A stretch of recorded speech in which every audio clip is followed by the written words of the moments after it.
After the divorce, her husband and his lawyers made sure she had absolutely nothing left. And the day he passed her on the street with his new mistress, stopped just long enough to look at her and say nobody wants a homeless woman, was the day Maya understood he meant to erase her completely. He didn't wait for a response. He didn't need one. He walked away smiling, his arm wrapped around another woman, certain the sentence was final. By nightfall, Maya was sleeping outside. Within days, she was invisible. That was how she ended up digging through trash behind a closed cafe, her hands numb and shaking, when a calm voice behind her spoke her full name like it still mattered. "Are you Maya Caldwell?" The question didn't carry pity. It carried certainty. Maya froze, one knee pressed into the ground, bracing for security or shame or another reminder to disappear. None came. Instead, the stranger continued. She said Maya's father had passed away 3 weeks earlier. She said he had been searching for his daughter after she vanished from every system her husband controlled. She said he never believed Maya was gone by choice. Then she said the words that didn't belong in an alley. "He left you everything. A controlling interest in a global holding company. Properties, private trusts, and liquid assets totaling just over $1 billion. Not sympathy. Not charity. Power." Maya didn't cry. Hunger and shock canceled each other out. Then the stranger delivered the final sentence. He says, "You inherited $1 billion, but there was one condition. Before we watch her ex-husband, Callahan Rourke, lose everything. Subscribe to the channel, please, and tell me in the comments. Do you think humiliation ends a person or starts their reckoning? I would also like to know where you are watching from. Let's continue. The condition was simple and ruthless. Maya would inherit everything only if she stepped back into the world that discarded her. Only if she reclaimed her name publicly. Only if she faced the man who mocked her in the street and proved he had never owned her future. Callahan Rourke believed humiliation was the end. He was wrong. Because the moment Maya Caldwell answered her name behind a cafe, $1 billion entered the story, and his downfall quietly began. The stranger did not offer her a coat, a ride, or sympathy, and that absence was what made him credible. He spoke the way men who handled irrevocable outcomes always did, measured, precise, uninterested in emotion. He told her father had died weeks earlier, that every attempt to locate her had failed because she had been deliberately erased, and that the erasure itself had triggered a secondary protocol her father had prepared long before his death. Maya listened without interrupting, her hands still numb from the cold, because survival had taught her that real danger often arrived quietly, disguised as opportunity. The inheritance was real. The number was real. The assets were real. But none of it belonged to her yet. Her father, Elias Caldwell, had anticipated exactly what would happen if she ever disappeared behind someone else's power. He had watched men like Callahan Rourke for decades, men who mistook control for permanence, and he had structured his estate accordingly. The money was sealed inside layered trusts designed to activate only if Maya reclaimed her legal and financial identity publicly, under scrutiny, and without intermediaries acting on her behalf. No proxies, no shields, no hiding. If she failed, the estate would dissolve into foundations, universities, and institutions that would never speak her name again. The condition was simple in wording and brutal in execution. Maya had 90 days to step back into the world that had humiliated her, restore her identity across every system that had erased it, and assume visible control of assets that would force confrontation with anyone who had benefited from her disappearance, including her ex-husband. Only then would the money release. The stranger told her this without drama, then waited, because men like him understood that decisions made at the bottom carried more truth than those made at the top. Maya said nothing for a long moment. She thought of the street, the laughter, the certainty in Callahan's voice when he told her nobody wanted a homeless woman. She thought of how easy it would be to refuse, to disappear again, to let the world believe she had ended where he left her. Then she asked a single question: where do I sign? What Callahan Rourke never understood was that the condition was not meant to protect the money. It was meant to expose the lie his entire life depended on. And the moment Maya agreed, the countdown began, not just for her, but for him. Because the systems that erased her were about to be forced to acknowledge her existence again, and systems that large never corrected themselves quietly. They corrected themselves violently.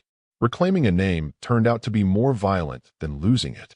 Within 48 hours, Maya was seated in offices that spoke in careful tones and legal precision, her identity rebuilt piece by piece. Documents were restored, trusts unlocked, ownership structures clarified.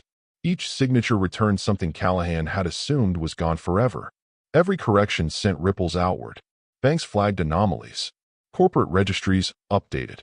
Compliance departments froze mid-process when a name they believed inactive reappeared at the center of holdings too large to ignore. Quiet alerts moved through private channels reserved for people who mattered. Maya Caldwell was no longer invisible. Callahan felt it first as irritation. An assistant mentioned a discrepancy. A lawyer requested clarification. A routine report arrived late, revised, marked urgent. Nothing alarming on its own, but together they formed a pattern that bothered him. Names didn't reappear without reason, especially not names he had personally erased. When confirmation finally came, it wasn't dramatic. It was worse. Maya Caldwell had re-entered the system with authority. The same woman he had mocked in the street was now listed as the primary beneficiary of assets that intersected uncomfortably close to his own interests. Holdings he depended on. Partnerships he leveraged. Structures that assumed her absence. Callahan laughed when he heard it. He dismissed it as a clerical error, a desperate attempt at relevance. He instructed his team to look into it and moved on. That was his mistake. Because while he underestimated a name, Maya was being briefed on the full scope of what her father had left her. Not just money, but leverage embedded in places Callahan considered untouchable. And every hour she stayed silent made him more careless. Maya did not rush to confront him. That restraint unsettled everyone around her. Advisors expected anger. Lawyers expected urgency. Instead, Maya listened. She absorbed histories, timelines, and power maps with the focus of someone who had survived without certainty and learned patience the hard way. She learned how Callahan had consolidated influence, which deals relied on intimidation rather than strength, which allies stayed loyal out of fear, not respect. Most importantly, she learned where his confidence was weakest. Callahan believed narratives mattered more than truth. He believed humiliation ended stories.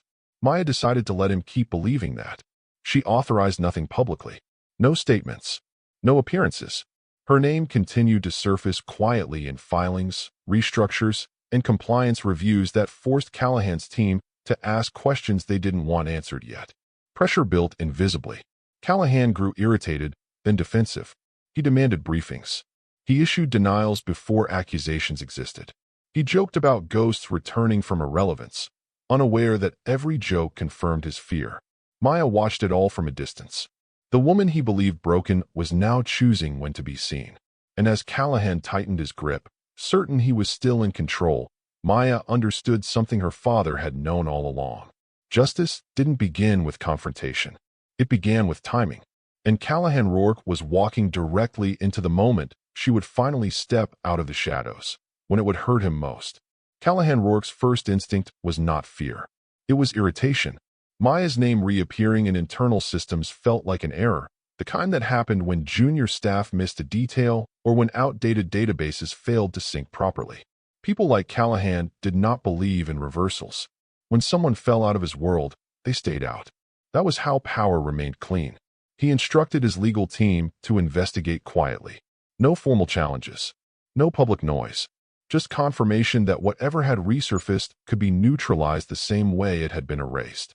The reports came back slower than expected. Records weren't missing. They were sealed. Ownership wasn't ambiguous. It was structured. Trusts referenced other trusts, layered deliberately, with fail-safes that activated only after prolonged inactivity. Every attempt to isolate Maya's position triggered additional disclosures instead of narrowing them. That annoyed him. Callahan had built his reputation on efficiency. Problems obeyed hierarchy. Pressure created compliance. But this problem behaved differently. It did not respond to urgency. It expanded under scrutiny. A senior associate mentioned that compliance departments were flagging shared assets for review.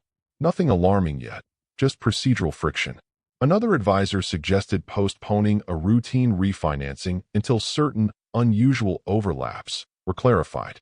Overlaps involving Maya Caldwell. Callahan dismissed the concern aloud, joked about deadweight resurfacing when money appeared. But internally, he began issuing sharper instructions. He wanted answers. He wanted assurance that this situation would not reach daylight. What he didn't realize was that daylight had already arrived. Maya was not obstructing him. She was letting him move. She authorized no public statements, no confrontations, no legal counterattacks. Her advisors questioned the restraint. They reminded her that early momentum could shape perception. Maya listened, then declined. She had survived months without control. She understood something Callahan never had. Movement revealed intention. Silence revealed structure. While Callahan's team pushed harder, Maya began exercising authority in ways so subtle they looked accidental. She delayed approvals in joint structures. She withheld signatures that forced secondary reviews. She requested clarifications that redirected responsibility away from Callahan's people and toward independent auditors. Each action alone was meaningless. Together, they slowed him.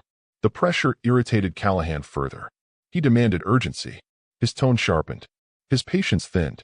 He began asking why his directives weren't producing results. No one had a satisfying answer. The truth was uncomfortable. The system wasn't resisting him. It was responding to Maya. And because she wasn't visible yet, he couldn't fight her directly.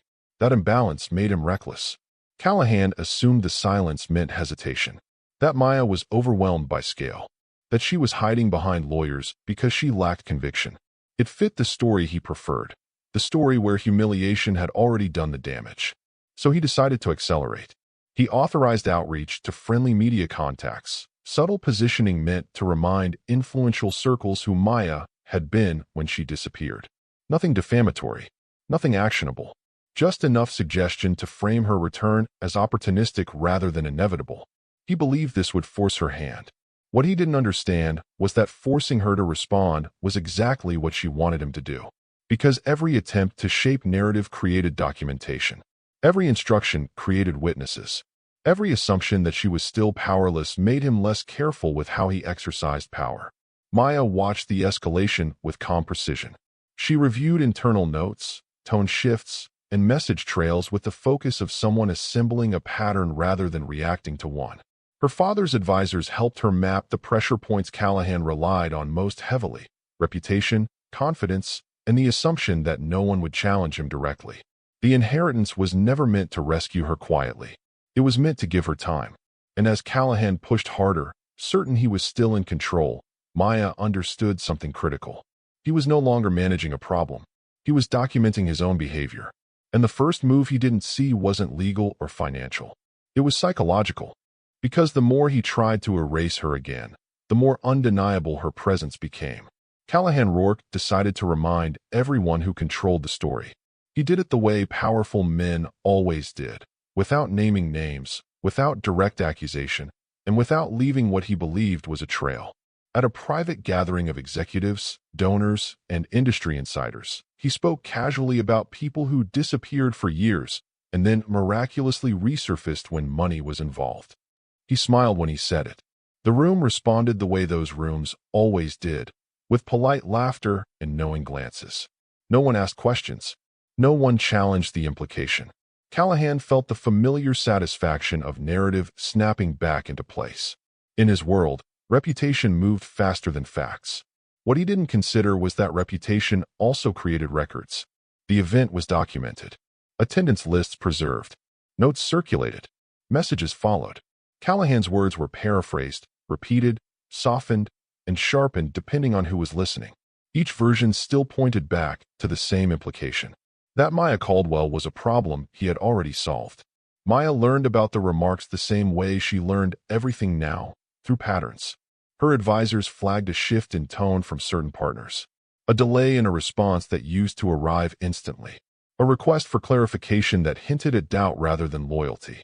Callahan's attempt to reassert control had worked in one way. People were paying attention again.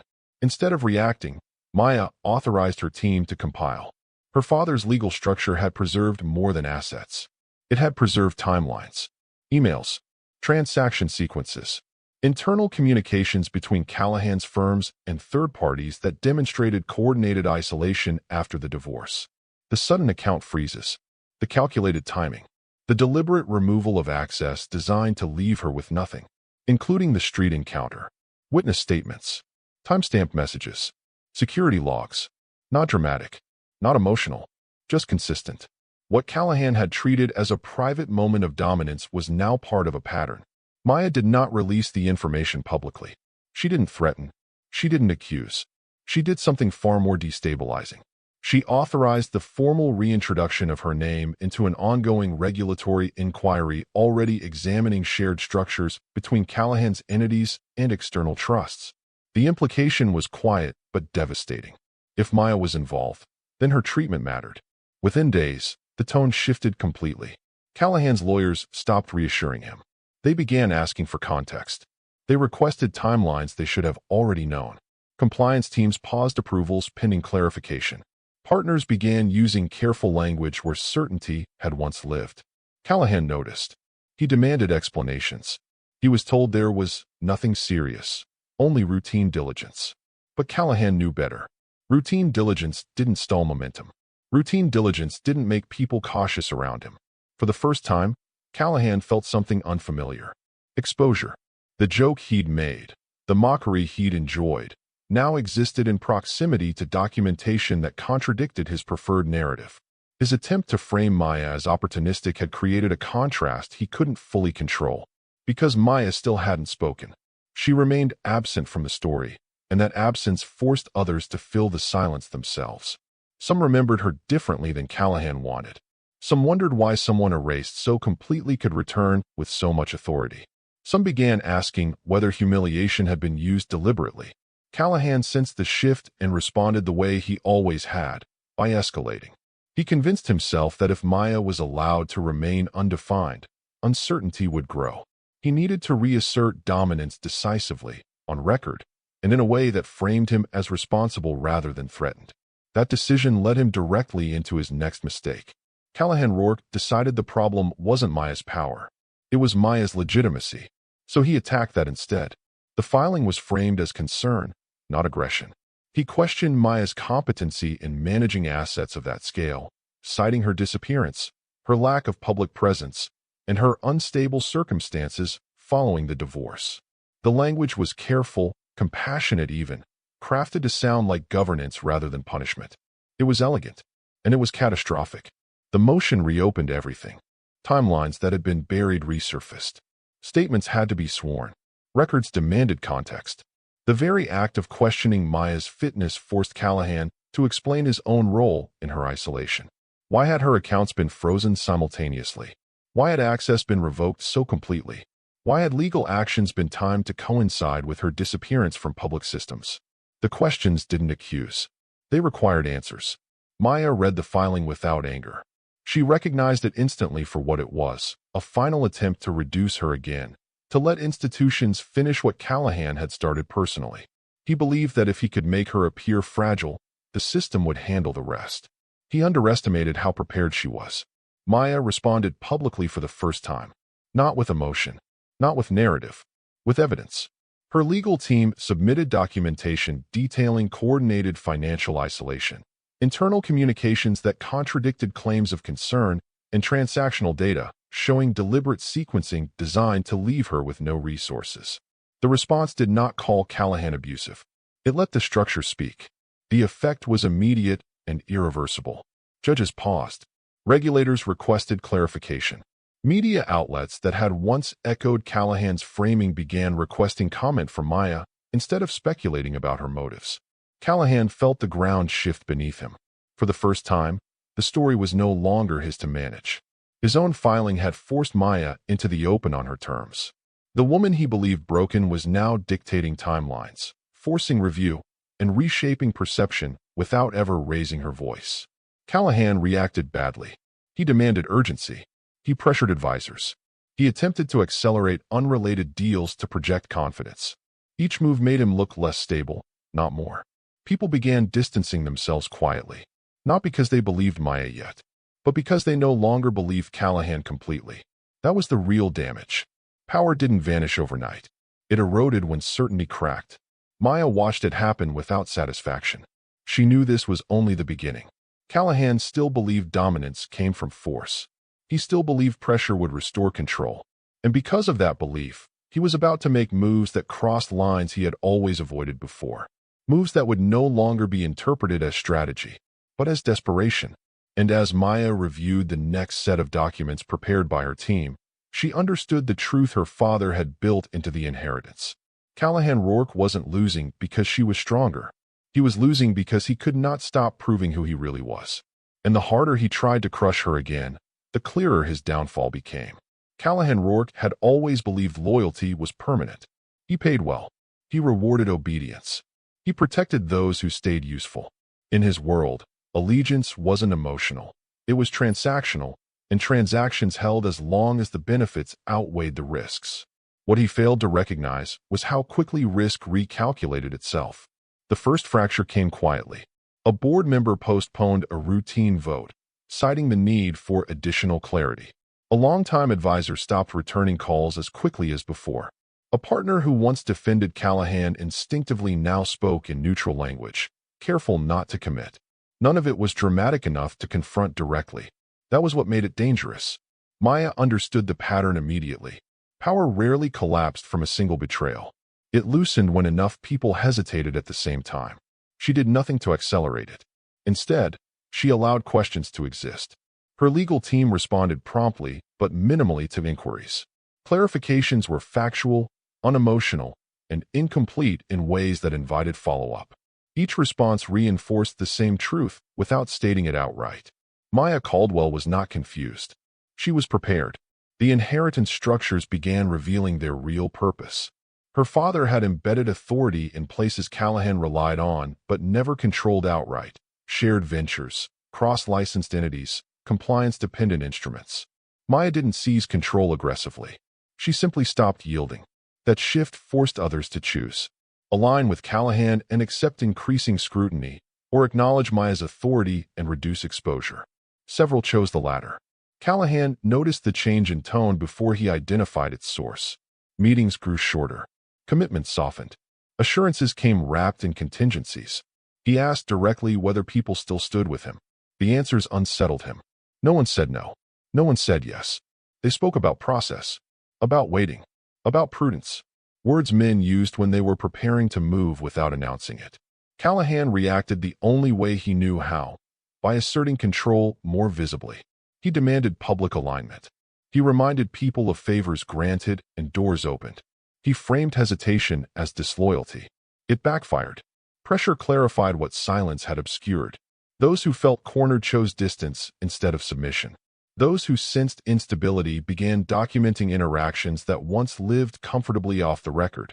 Maya reviewed the reports without comment. She saw the fracture spreading exactly where her father had predicted.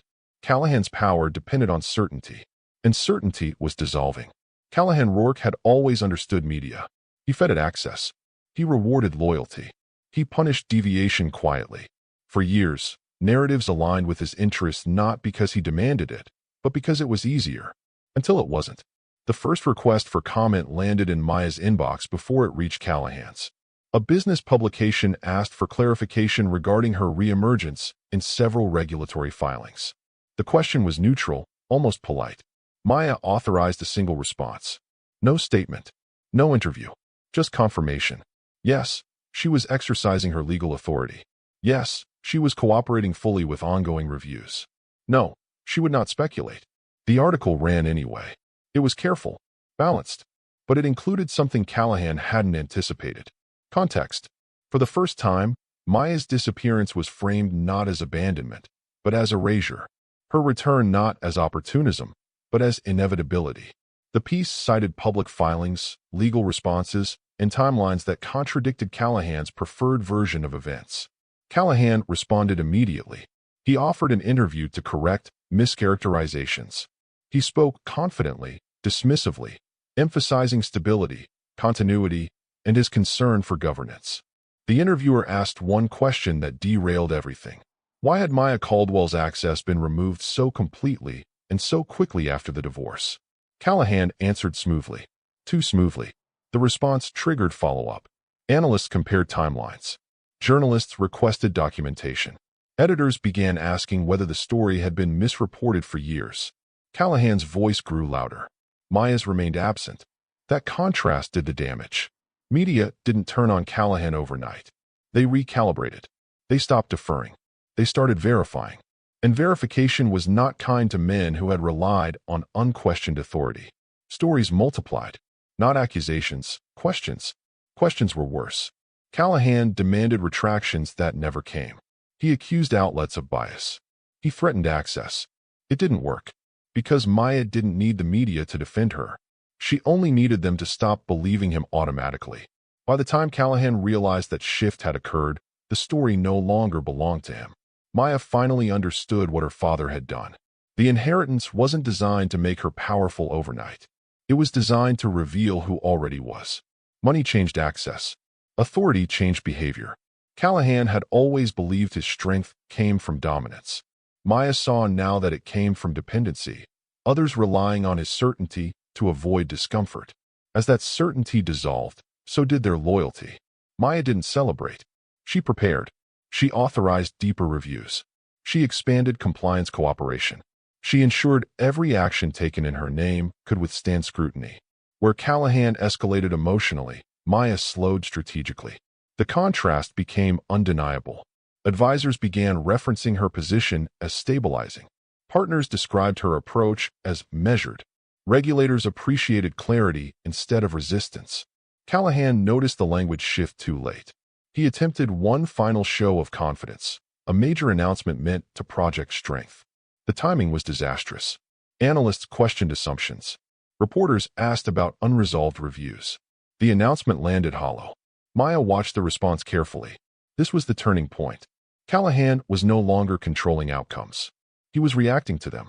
The inheritance had given Maya leverage, but more importantly, it had given her time. Time to watch patterns repeat. Time to let Callahan prove who he was under pressure. Time to ensure that when the final confrontation arrived, it would not feel like revenge. It would feel like consequence. And as Maya prepared for the next phase, where silence would no longer be enough, she understood something her father had believed absolutely. Justice wasn't about humiliation. It was about exposure. And Callahan Rourke was about to be exposed in ways money could no longer fix. The hearing had been on Callahan Rourke's calendar for months. It was supposed to be routine, procedural, a formality designed to settle lingering questions about asset control and regulatory overlap before they became inconvenient. Callahan believed in hearings the way he believed in contracts, controlled environments where outcomes favored those who understood leverage. He assumed Maya would not appear. Not physically, not meaningfully. If she surfaced at all, it would be through attorneys making cautious statements while he dominated the room with experience and reputation. He prepared accordingly. His team assembled arguments built on precedent and perception. They framed Maya's reemergence as administrative confusion rather than authority. They emphasized continuity, stability, and Callahan's long-standing role as steward of capital. It was all very reasonable. What Callahan didn't account for was preparation without urgency. Maya had spent weeks studying the hearing structure, not to win it outright, but to understand how it would be remembered. She didn't intend to overwhelm the room. She intended to change its posture. When the proceedings began, Callahan felt comfortable, confident. He spoke in familiar rhythms. He relied on recognition, on the unspoken understanding that people like him belonged at the center of these processes. Then Maya entered the record. Not emotionally, not defensively, precisely. Her legal team submitted documentation confirming her authority as primary beneficiary and controlling interest holder in multiple overlapping structures under review. The filings were clean, thorough, and impossible to dismiss as last-minute theatrics. Callahan felt the shift immediately. This was not resistance. It was arrival. The questions changed tone. They stopped orbiting Callahan and began including Maya by default. Clarifications were requested from both sides instead of deferred to him alone. For the first time, Callahan was not the gravitational center. He tried to correct course, emphasizing history, influence, and prior understandings. The room listened politely, then moved on. Maya said nothing herself. That restraint unnerved him more than confrontation would have. Power thrived on reaction. Maya denied him that entirely. By the time the hearing adjourned, no decisions had been made. That was the problem. Routine hearings ended cleanly. This one did not. Follow-up requests were issued. Additional disclosures required. Timelines extended. Callahan left knowing something had gone wrong, even if he couldn't yet articulate what. He believed the delay bought him time. He didn't realize it had done the opposite. After the hearing, Callahan expected reassurance. Instead, he received silence. No congratulatory messages. No private confirmations that things were under control.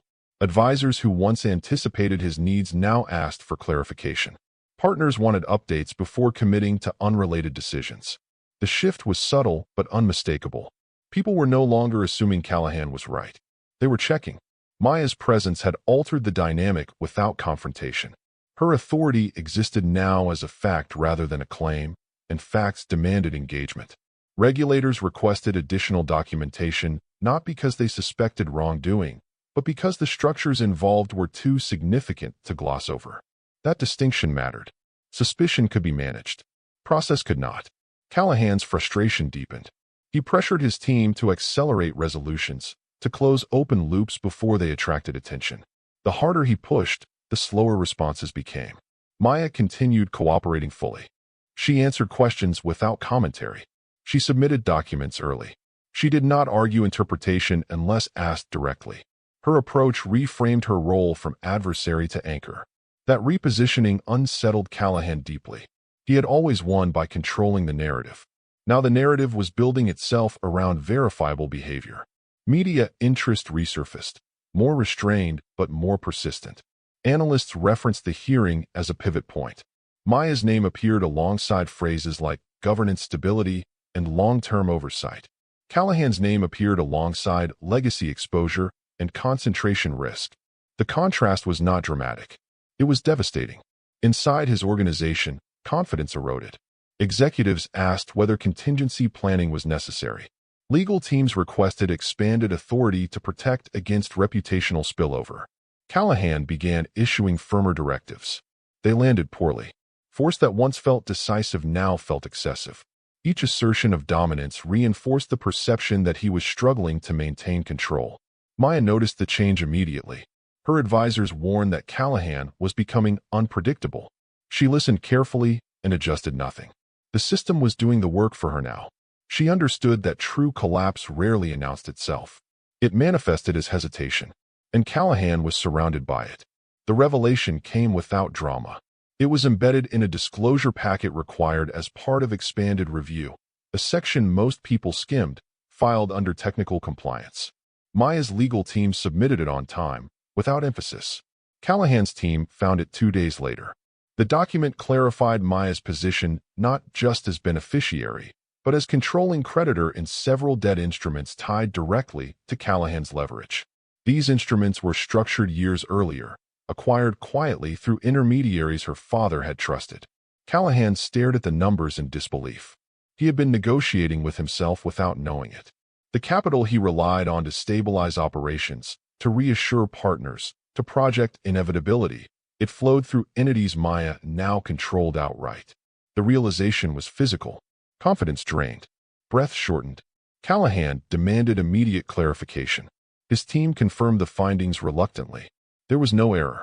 Maya Caldwell was the silent creditor behind structures he had treated as permanent. The implications were catastrophic. Any move against her now risked triggering contractual consequences. Any escalation could activate clauses he had never anticipated needing to revisit. Callahan tried to regain footing. He reached out indirectly. He tested channels. He searched for leverage that no longer existed. Maya did not respond. She didn't need to.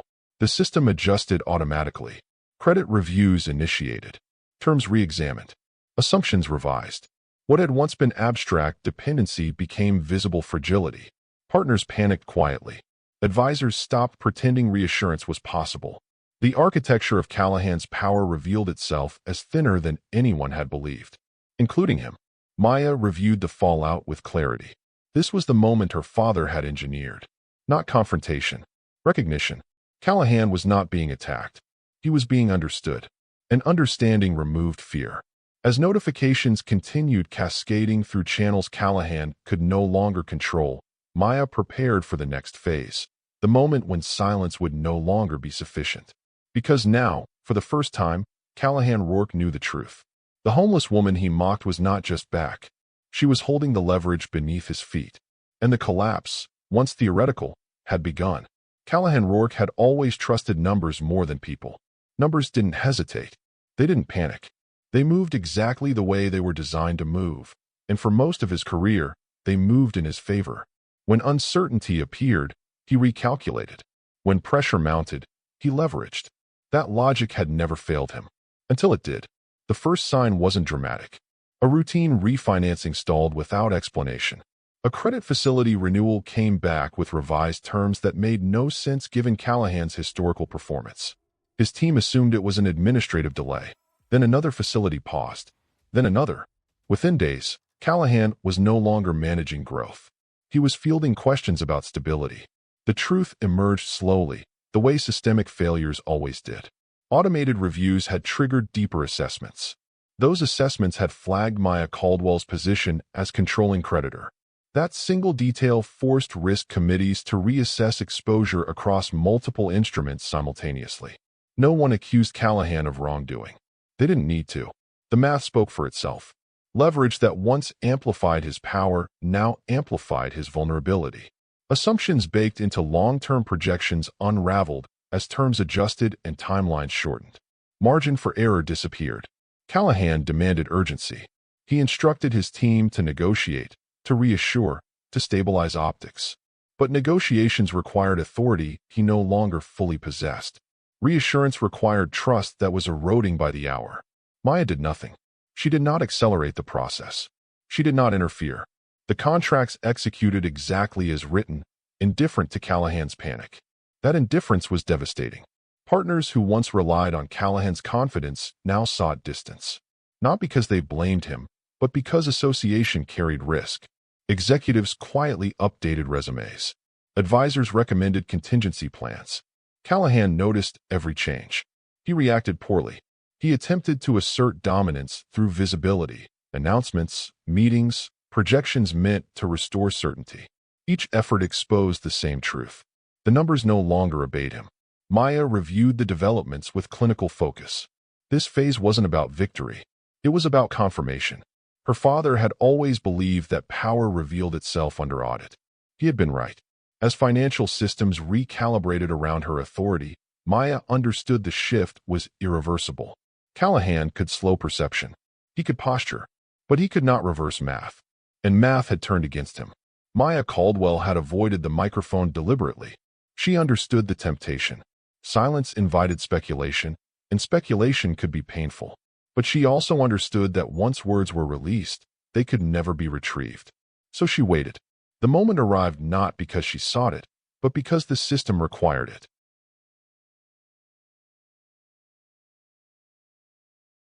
A formal inquiry requested her testimony to clarify her position and intent as controlling creditor. The request was procedural, not adversarial. Maya agreed immediately. Callahan expected grandstanding. He prepared counter-narratives, anticipating accusations and emotional appeals. He planned responses for every possible attack. None came. Maya spoke once. Her statement was brief, factual, and devastating in its restraint. She confirmed her authority. She clarified her intent to comply fully with all regulatory requirements. She acknowledged the restructuring impact without commentary. Then she addressed the core question directly. She said she had no interest in humiliation, revenge, or spectacle. She said her only objective was lawful stewardship of assets entrusted to her. And she stopped. The effect was immediate. There was nothing to argue against. No emotion to discredit. No exaggeration to reframe. Her words did not accuse Callahan. They rendered him irrelevant. Observers noted the contrast instantly. Where Callahan reacted, Maya responded. Where he insisted, she clarified. Where he escalated, she concluded. Media coverage reflected the shift. Headlines focused on governance, not drama. Analysts praised her discipline. Regulators appreciated her cooperation. Callahan watched the reaction in disbelief. The woman he had dismissed as broken had just dismantled his narrative without raising her voice. He tried to respond. His statements sounded defensive by comparison. His explanations felt unnecessary. His insistence on control now read as insecurity. Maya had not won anything yet, but she had changed the rules of engagement. And Callahan could not adapt fast enough. Power survived on belief. That was the lesson Callahan Rourke had built his life around. As long as people believed in his inevitability, his authority held. Money followed confidence. Loyalty followed perception.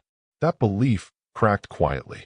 A longtime partner announced a strategic realignment, citing risk diversification.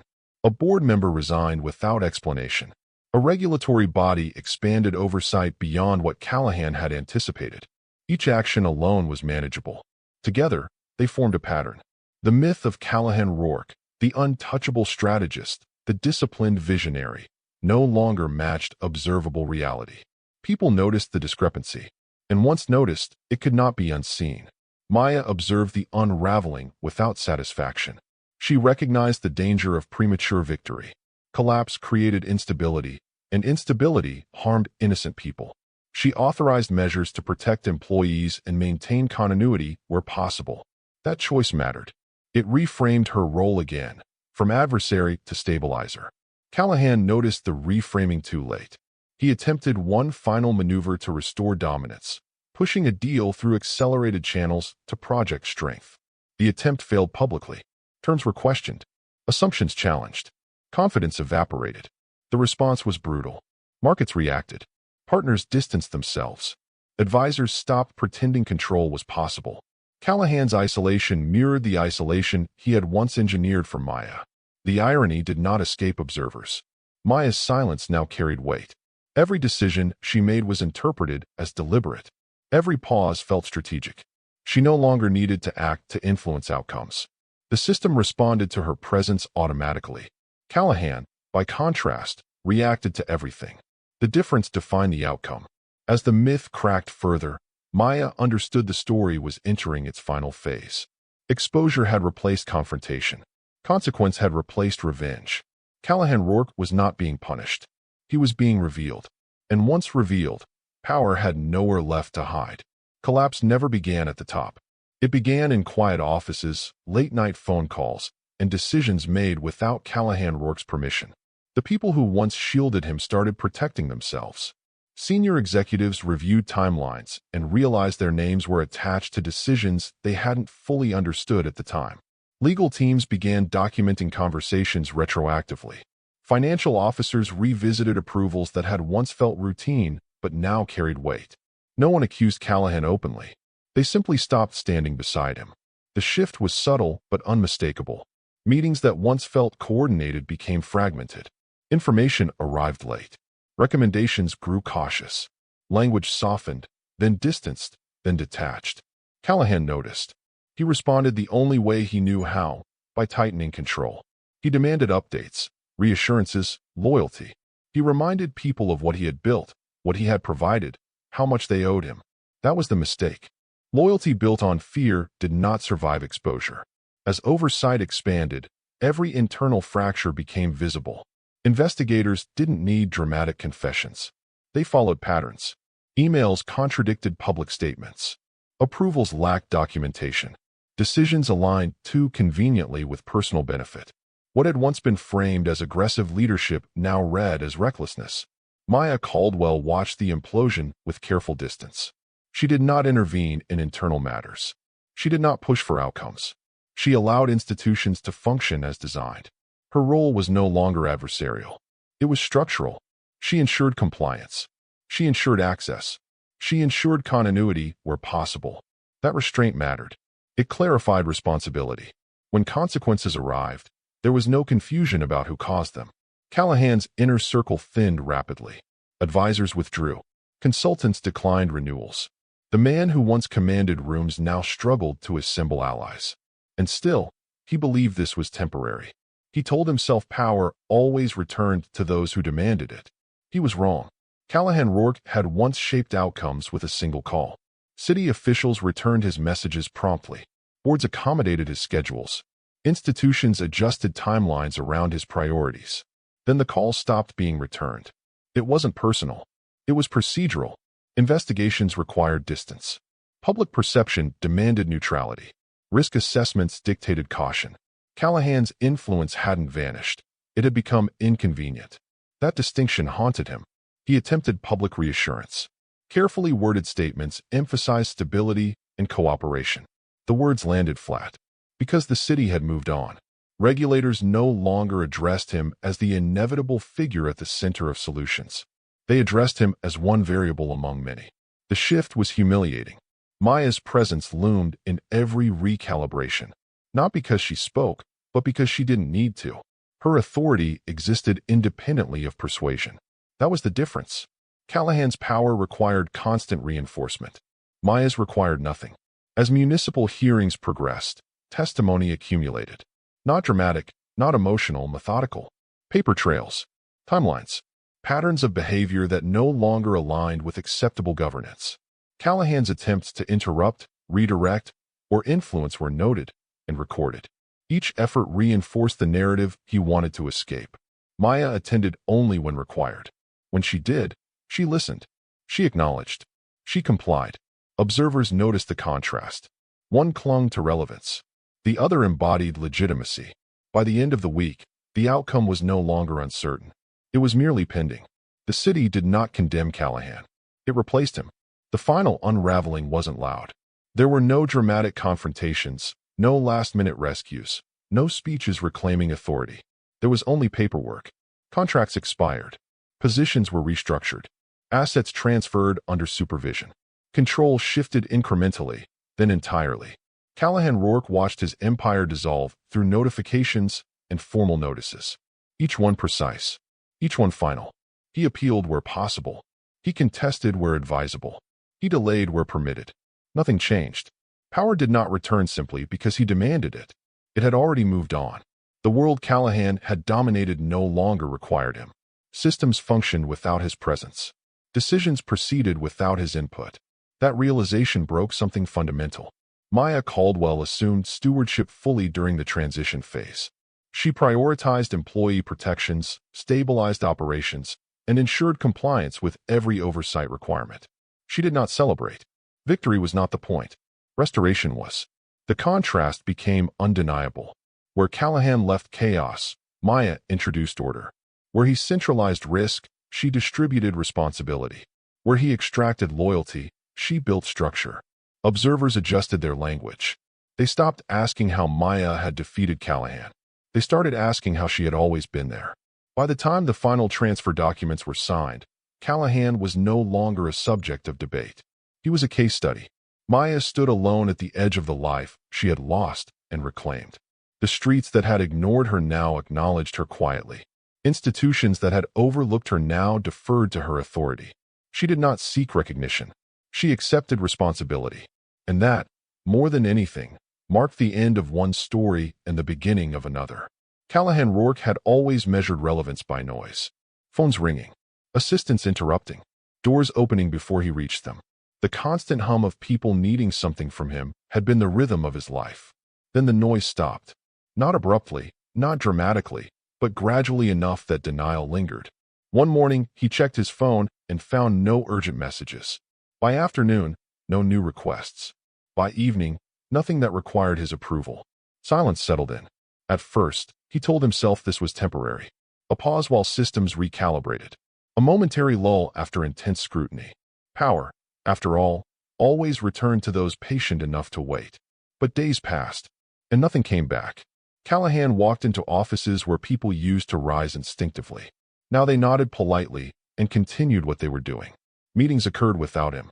Decisions finalized without his signature. He was still present, but no longer necessary. That realization cut deeper than any accusation ever could. He replayed the moment on the street over and over in his mind. The day he'd seen her sitting there, reduced to something invisible, and felt certainty. Certainty that he had won. Certainty that nothing she had ever been mattered anymore. He had mistaken silence for weakness. Now he understood the difference.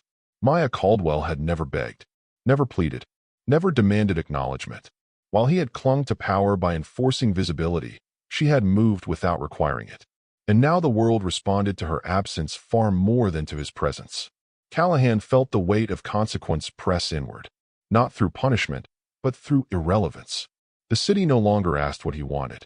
Markets no longer anticipated his moves. For the first time in his life, Callahan Rourke had nothing to leverage. Callahan tried to reassert himself. He scheduled meetings. He reached out to former allies.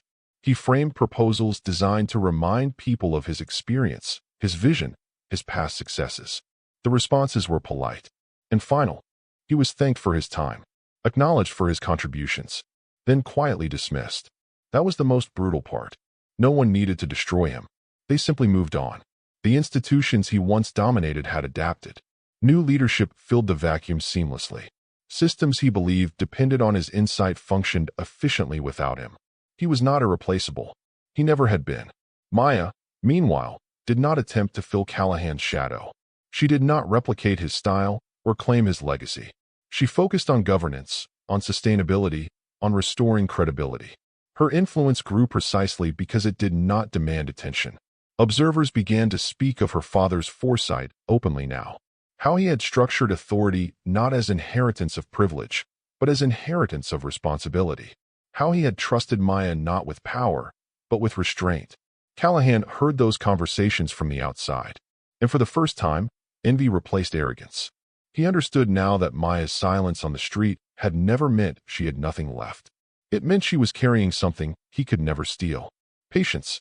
By the time Callahan grasped that truth, it was too late to matter. There was no single moment when Callahan Rourke accepted defeat. Acceptance came in fragments. It came when invitations stopped arriving, when his name was mentioned only in past tense, when the media no longer framed him as controversial, but as concluded. History had moved him into a completed chapter. Callahan walked through a city that once bent around his presence and realized it no longer recognized him. The buildings still stood. The institutions still functioned, but they no longer belonged to him. Maya Caldwell, on the other hand, had become unavoidable, not because she demanded recognition, but because the structures she stewarded now defined outcomes.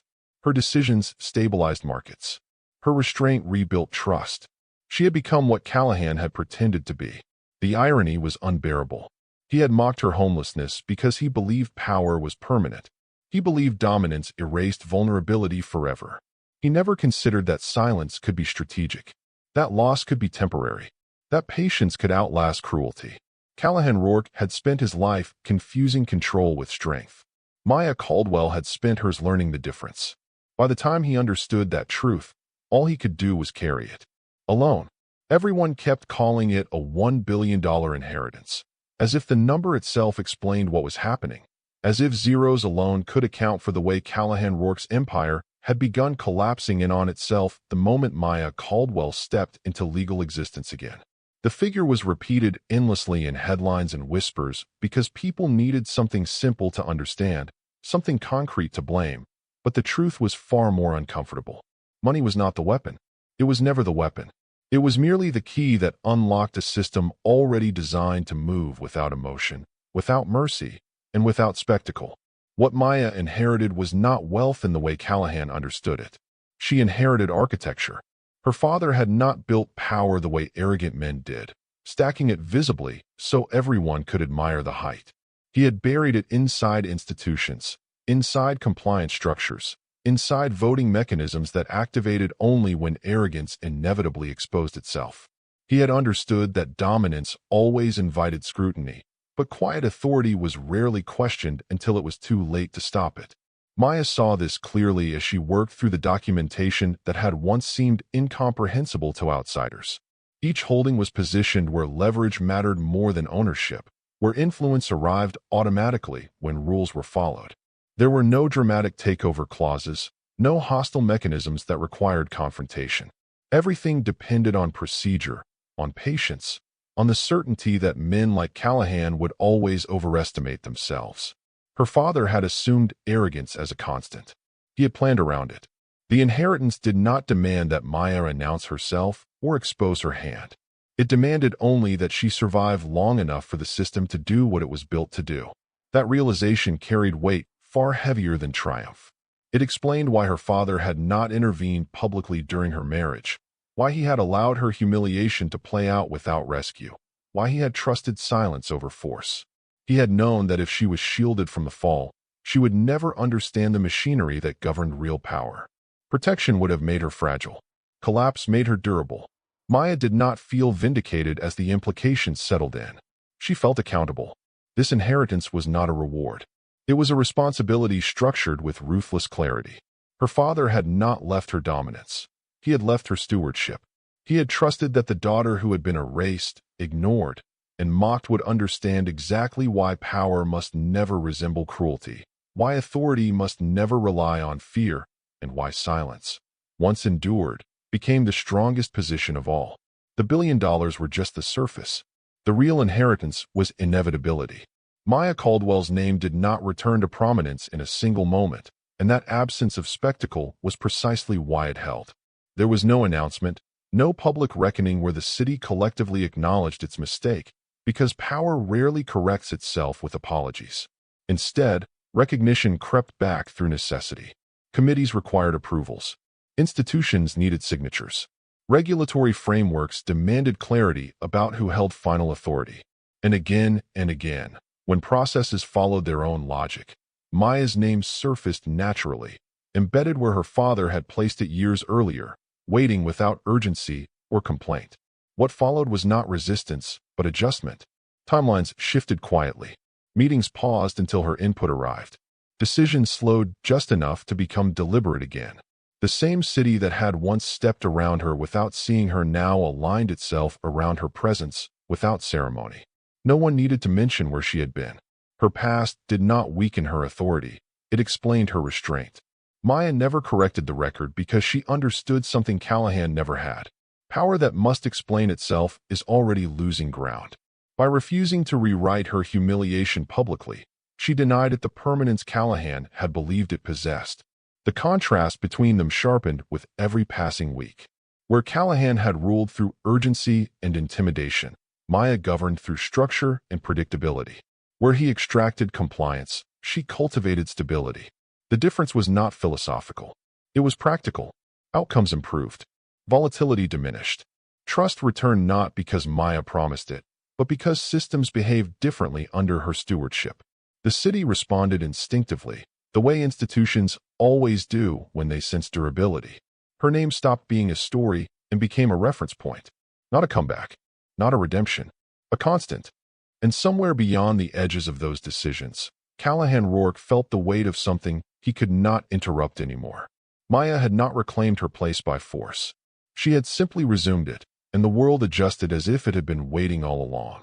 Callahan Rourke realized what he had lost long after it was already irretrievable, sitting alone with reports that no longer framed him as central, articles that referred to his era as a phase rather than a foundation, analyses that used his name only as contrast to Maya Caldwell's approach. That was when the truth finally broke through the arrogance he had relied on his entire life. He had never been powerful in the way he believed. He had been loud.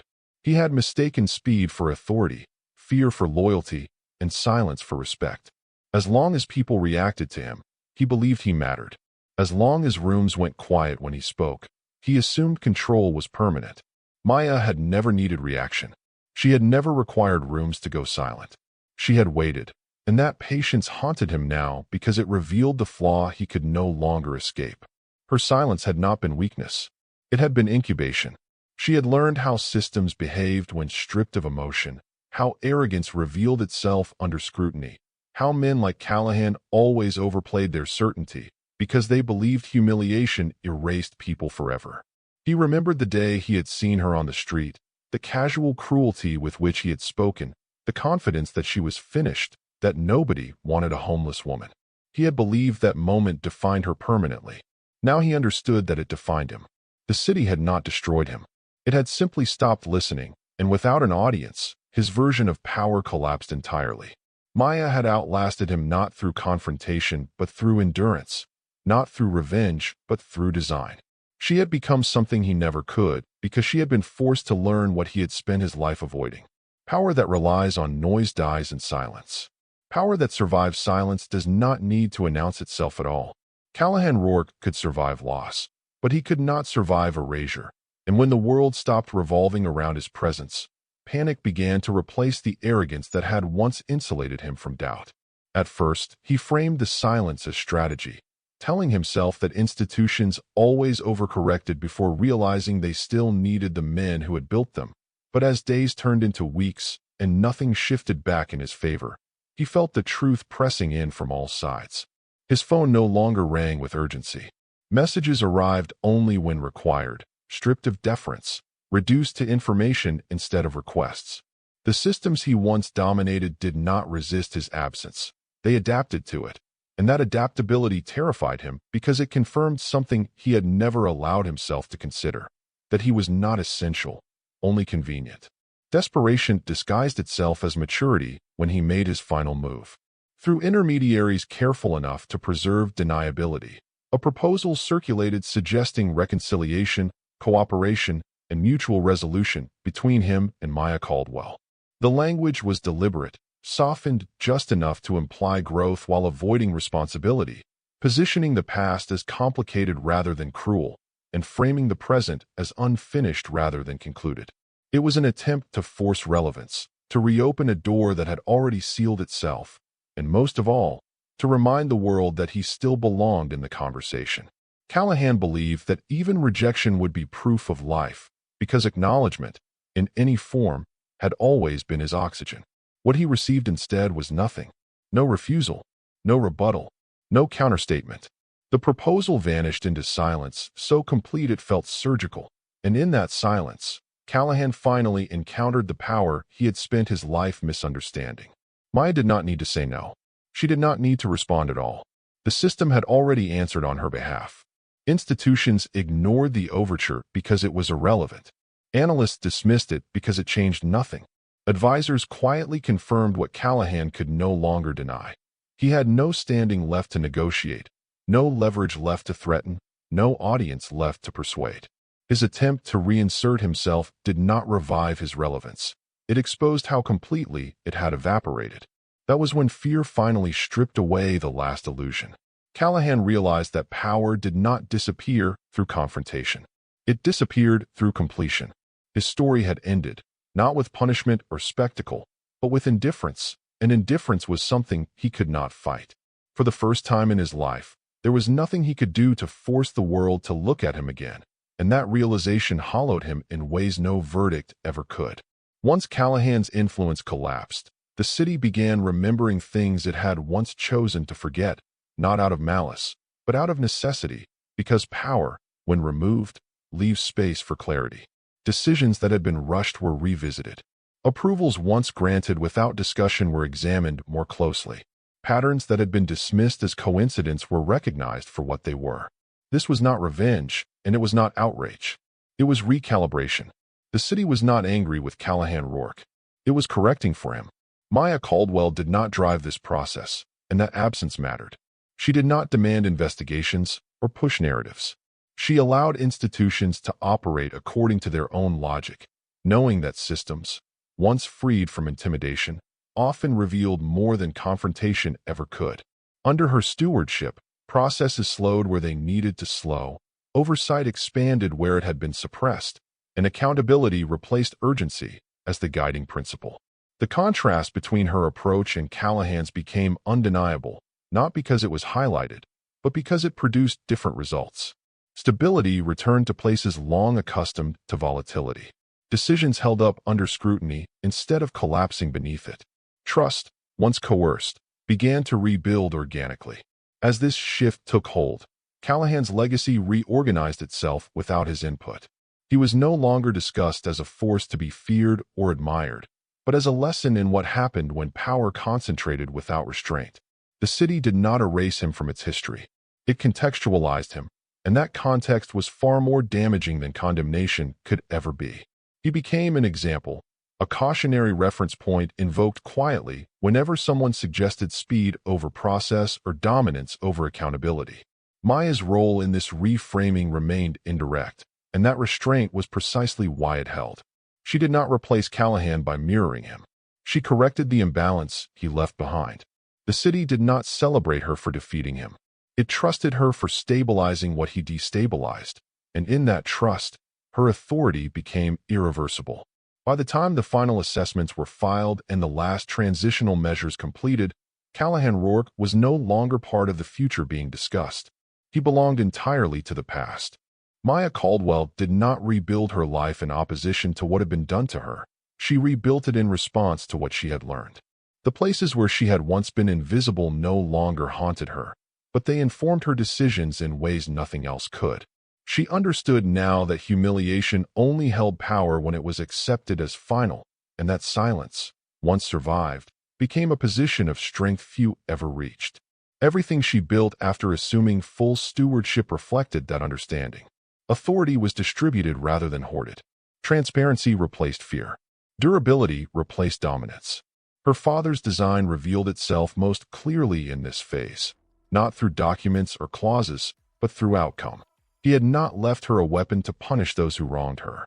He had left her a framework that made cruelty obsolete. By embedding power inside systems rather than personalities, he ensured that no single individual could distort it the way Callahan had. Maya honored that design not by announcing it, but by living inside it, allowing institutions to function as they were meant to function once intimidation was removed from the equation. The city responded without fanfare. Trust returned incrementally, then completely. Maya became unavoidable not because she demanded recognition, but because the structures she stewarded defined outcomes. Her name was no longer associated with survival or scandal. It was associated with stability, with predictability, with the quiet confidence of systems that no longer needed to fear collapse. Callahan Rourke watched this transformation from a distance he could not cross, understanding too late that the woman he had mocked as disposable had become something he never could, enduring. She never returned to the street to reclaim dignity, because dignity had never left her. She carried it through silence, through loss, through humiliation, and into a position of authority that required no validation. The world adjusted around her not because she forced it to, but because it worked better that way, and in that adjustment, the final truth settled into place. Callahan had tried to break her by erasing her. Instead, he had taught her exactly how power should never be used, and in doing so, he had ensured his own irrelevance. Callahan Rourke's world did not end with sirens, headlines, or courtroom verdicts, because men like him rarely experience collapse in ways dramatic enough to satisfy the imagination. His ending was quieter, more precise, and far more devastating.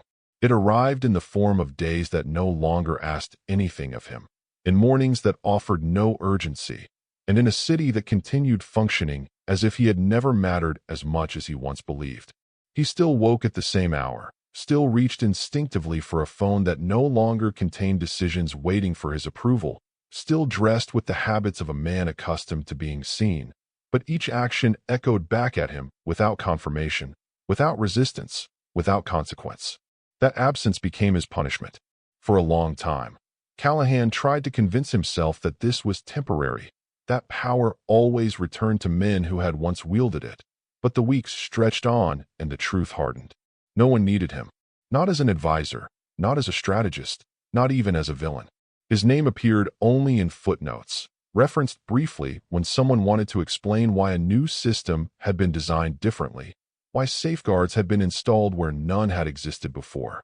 He had not been erased, but he had been reduced to a lesson, and that reduction was irreversible. It was only then, stripped of audience and illusion, that Callahan finally allowed himself to think honestly about Maya Caldwell.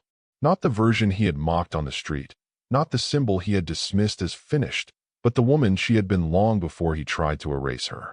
He saw now what he had refused to see then. Her silence had never been emptiness. It had been containment. While he had spent his life projecting power outward, she had been absorbing truth inward, learning how systems moved, how arrogance revealed itself, how patience outlasted cruelty every single time. He had mistaken her lowest moment for her final one, because he believed humiliation was permanent. That belief had been the foundation of his power, and it had been wrong. Callahan remembered the certainty with which he had spoken to her that day, the ease of his cruelty, the confidence that nobody wanted a homeless woman. He understood now that what he had really meant was nobody like him wanted someone who could survive without validation, without permission, without applause. Maya had survived something he never could. She had lived without power and learned how to exist anyway. He had lived with power and collapsed the moment it stopped responding to him. That realization settled over him with unbearable clarity. He had not lost to Maya because she was richer, smarter, or more ruthless. He had lost because she was durable in ways he was not. In the end, there was no one left to blame, no narrative left to control, no leverage left to apply. Callahan Rourke had reached the one place he had never prepared for. Silence without power. And in that silence, the truth finally spoke clearly. He had done this to himself. Maya Caldwell did not experience her ending as victory, because victory implied an opponent, and by the time the dust settled, Callahan Rourke no longer occupied that role in her life. What she felt instead was alignment.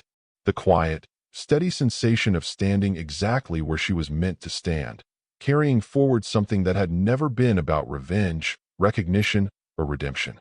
Her father had not left her an empire to rule. He had left her a responsibility to fulfill, and she had fulfilled it without spectacle, without cruelty, and without becoming the kind of person who had once tried to destroy her. She thought sometimes about the street, not with pain, but with clarity. That moment no longer defined her, but it explained her. It explained her refusal to confuse power with dominance, her insistence on structure over speed, her instinctive distrust of anyone who demanded loyalty instead of earning trust. She had learned those lessons the hard way, and she carried them into everything she built afterward. The systems she now stewarded were not designed to elevate her. They were designed to outlast her, because true power, she understood now, was never about being remembered. It was about leaving something that continued to function when you were gone. The city adjusted around her as naturally as it once had around Callahan, but this time the adjustment felt different. There was no tension, no fear, no fragility beneath the surface. Things simply worked better. Decisions held. Trust accumulated slowly and stayed. Maya did not announce her presence or correct the record of her past. She allowed the truth to exist without explanation, knowing that people eventually recognized stability when they experienced it consistently enough. She never sought out Callahan again, and she never needed closure from him. The closure had arrived the moment she realized that her worth had never depended on his acknowledgement, that his cruelty had not diminished her, and that silence, once survived, became freedom. She had not reclaimed her life by defeating him. She had reclaimed it by outlasting him. And that was the inheritance her father had always intended for her to receive. Not the money, not the power, but the unshakable knowledge that she was whole, capable, and untouchable in ways no one could ever take from her again. That was what she walked away with, and it was worth everything.